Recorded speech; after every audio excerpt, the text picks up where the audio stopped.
The Infinity Gauntlet is one of the most powerful objects in all of reality. It's used to combine the 6 Infinity Gems, which give the wearer control of the soul, power, time, space, reality, and mind. In the Marvel Comics, not just anyone can don this powerful weapon. The power has been known to drive the wearer mad, and the results can be catastrophic. That hasn't stopped it from being passed around, however. Here are 10 characters who have used the Infinity Gauntlet, but before we start, make sure you follow us by clicking on that like button below the video to get more sweet content from Animated Times, and I'm Andrew Caravella. You can always find me on social on Air Andrew. Alright guys, let's go.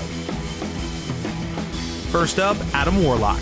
While Nebula battled with the cosmic entities in Infinity Gauntlet number 6, 1991 by Jim Starlin and Ron Lim, Adam Warlock transferred himself into the Soul Gem. There, his power was magnified and he used it to reach out to the other gems, disrupting Nebula's hold over them. When she lost the gauntlet, Warlock appeared and took the gauntlet for himself, now granting him the power of omnipotence. He then undid all of the damage that Nebula and Thanos had done. Like the others, Warlock didn't hold on to the gauntlet for very long. He was confronted by the Living Tribunal, who claimed that Warlock couldn't handle the power and forced him to disperse the gems or lose their power completely. In Warlock and the Infinity Watch number 2, which was 1992 by Jim Starlin and Angel Medina, he disperses the gems between himself, Gamora, Drax, Pip, and Moondragon, forming the so-called group of the book. Unfortunately, Warlock's time with the Gauntlet would have lasting repercussions and placed within the Soul Gem, which unfortunately also leaves Adam Warlock in a coma, although he was soon revived by Eternity.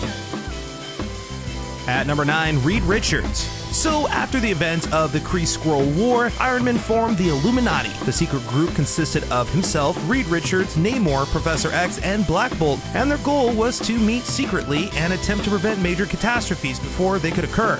In New Avengers Illuminati number 2 from 2007, Brian Michael Bendis, Brian Reed, and Jim Chuang, Reed Richards decided that the Infinity Gauntlet was an item the group should take care of before it was used to destroy the Earth. Richards was able to attain the Gauntlet and 3 of the gems himself, but needed the group's help for the final 3. Using various methods, they open a tear in reality, confront the collective consciousness of reality, and create a time flux that granted them the final 3 gems. Richards dons the Infinity Gauntlet and tries to will the gems out of existence, but is unable to. He almost loses himself to the power, but is saved when the Watcher shows up. Each member of the Illuminati takes a gem for safekeeping, deciding that it's best to keep them separate. Coming in at number 8, Captain America. Alright, so when the Black Panther discovered an alternate Earth that was about to crash into his Earth, he reported his findings to the Illuminati, which now included the Cap as a member. It was discovered that all of reality was slowly condensing, causing incursions between parallel worlds. If 2 Earths touched, then both realities would be destroyed. The only way to save both realities was to either destroy one of the Earths or find a way to push the incursion back. Being heroes, because that's what they are, the group decided to assemble the Infinity Gauntlet and use it to close the next incursion. In New Avengers number 3, 2013 by Jonathan Hickman and Steve Epting, Captain America was chosen due to his strength of character. While he was successful in pushing the approaching realities away from each other, Cap pushed the gauntlet too hard and accidentally destroyed it. This meant that from then on, an incursion could only be stopped by destroying the approaching Earth. When Captain America refused to go along with even considering this, the Illuminati wiped his mind of any knowledge of the group and of their actions. Number 7 is going to be Black Panther. So the incursions mentioned in that previous entry continued, eventually causing the complete collapse of the multiverse. Before the collapse occurred, however, Doctor Doom and Doctor Strange discovered that the Beyonders were responsible for the incursions and confronted them. Doom was able to steal their powers and, using pieces of Earth of the different Earths, created one world called Battle World that he ruled over as a god. Strange, not fully trusting Doom, secretly placed an Infinity Gauntlet within Battleworld. After the surviving members of the Illuminati arrived on Battleworld, Doom killed Doctor Strange in a fit of rage. Now, in Secret Wars number 6, 2015 by Jonathan Hickman and Assad Ribic, Black Panther and Namor find Strange's secret island, where they discover the Infinity Gauntlet. Panther uses it to attack Doom during the final battle in Secret Wars number 9. After Doom is defeated, Panther then uses the Gauntlet to transport himself back in time to when he first discovered the incursions. This time, however, due to Reed Richards beating Doom and reconstructing reality, no incursions occurs. At number 6, Darkseid. So when Krona is challenged by the Grand Master to a duel between universes, the worlds of Marvel and DC Comics compete against each other in JLA Avengers 2003 by Kurt Busiek and George Perez. Items of importance are taken from each world and hidden across both of them. Each team is given a list of items to find in order to save their universe. For the Avengers, this includes the Wand of Watum, the Cosmic Cube, the Evil Eye of Avalon, and of course, the Infinity Gauntlet.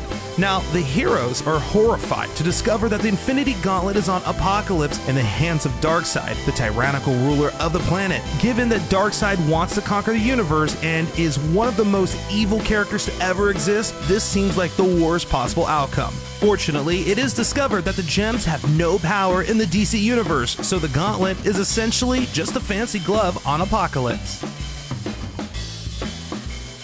At number 5, Ultimate Hulk. So, in the Ultimate Marvel Universe, there are actually 8 Infinity Gems, which means that there are 2 Infinity Gauntlets. In Ultimate Comics, Ultimates number 25, 2011, S.H.I.E.L.D. was originally in possession of both gauntlets and 5 stones until Kang arrived and released Bruce Banner from his cell underneath their base. You see, Banner immediately hulked out and attacked, and the Ultimates found themselves fighting a Hulk armed with 2 Infinity Gauntlets. I know, scary, right? Fortunately, there were still a few stones missing, meaning that the gauntlets weren't fully powered. Still, the Hulk was powered up and withstood even the fiercest of attacks from the Ultimates. He was seemingly defeated by an armor built by Tony Stark's sentient tumor. Yes, he had one of those. But it turned out to be a trick created by Reed Richards, who had also escaped custody.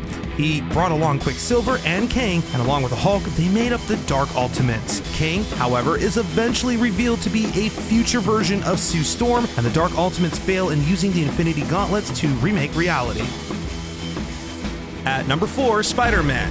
So, as part of Marvel's all-ages line of comics, Avengers and the Infinity Gauntlet 2010 by Brian Clevenger, Lee Black, and Brian Churilla retold the Infinity Gauntlet story in a shorter, more humorous, and kid-friendly way. So, this is how it works. This time, Thanos only makes half the universe disappear instead of killing them. A group of Earth's heroes comprised of Spider-Man, Wolverine, Miss Marvel, and the Hulk head out into space to fight Thanos. Dr. Doom also shows up, but this is ultimately revealed to be a Doom bot.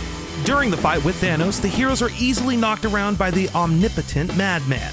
The Doombot, not realizing that it's not the real Doom, separates the gauntlet from Thanos but is unable to make it work. As Thanos is trying to retrieve it, Spider-Man snatches it with the web line, dons the gauntlet, and then wishes that Thanos had never come into possession of it. Spider-Man then finds himself back on Earth with none of the other heroes aware of what happened, or that Spider-Man just saved the entire universe. It's pretty typical Parker luck, just saying. At number 3, Dr. Doom.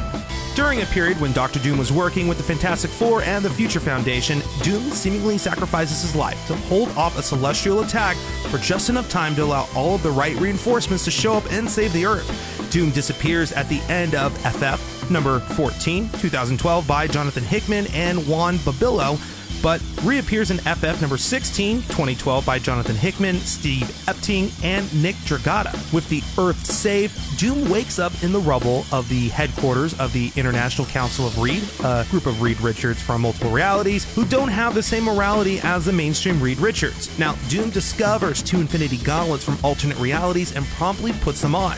He then discovers a collection of captured Dr. Dooms from multiple realities and decides to build his own Parliament of Doom with the use of the Gauntlet and these other Dooms. And at number 2, Dark Surfer. Alright, so there was this show, which was like a cartoon. It was called the Superhero Squad, based on a similarly named toy line aimed at younger audiences. The tone of the show was often lighthearted and comedic, and oftentimes parodied comic book tropes. That didn't stop it from telling complex, multi-episode stories. In the Season 1 finale, This Al Dente Earth, 2010, the Silver Surfer becomes Galactus, heralded again to steer him away from planets with life on them. Iron Man gives the Surfer the Infinity Sword, unaware of the effects it would have on him. Now, in the show, it's later revealed that the sword corrupted the Surfer, turning him into the Dark Surfer. When Thanos assembled the Infinity Gauntlet in Fate of Destiny 2011, the Dark Surfer betrayed the heroes and stole the gauntlet for himself. He then scattered the heroes across different dimensions and pushed Earth out of its orbit. Eventually, the heroes regroup and defeat the Surfer, return the Earth to its proper orbit, and then purge the evil from the Dark Surfer, returning him to his heroic Silver Surfer identity. And at number 1, it's Santa Claus. Alright, I bet you were not expecting this for number 1. It turns out that in Marvel's world, Santa Claus is real. Not only is he real, he's seemingly friends with Tony Stark. Well, duh. In the Marvel Holiday Spectacular 2009, Iron Man calls together the Illuminati, a group of heroes that secretly meet to solve the world's biggest problems, and reveals to them that all of Santa's reindeer turned out to be Skrulls. Now, it's not clear what happened to the original reindeer, but it's probably best not to ask. Santa wants to know if he can borrow the Infinity Gauntlet so that he can use it to deliver all of the toys in one night. This is a device that once murdered half of the universe's population, so of course the Illuminati agree to let Santa borrow it. Santa then, of course, goes insane with power and is only stopped when Namor uses his Atlantean might to throw a snowball at Santa, of course, knocking the glove off. Iron Man then gives Santa some robotic reindeer, which begs the question, if those were an option, then why even give Santa the gauntlet to begin with? Alright everybody, that wraps up our list. What would you do with the Infinity Gauntlet? Let us know in the comments below. If you haven't already liked our page, like and share our video. If you like what you saw, you can always check out more awesome content on our page. And as always, thanks for watching.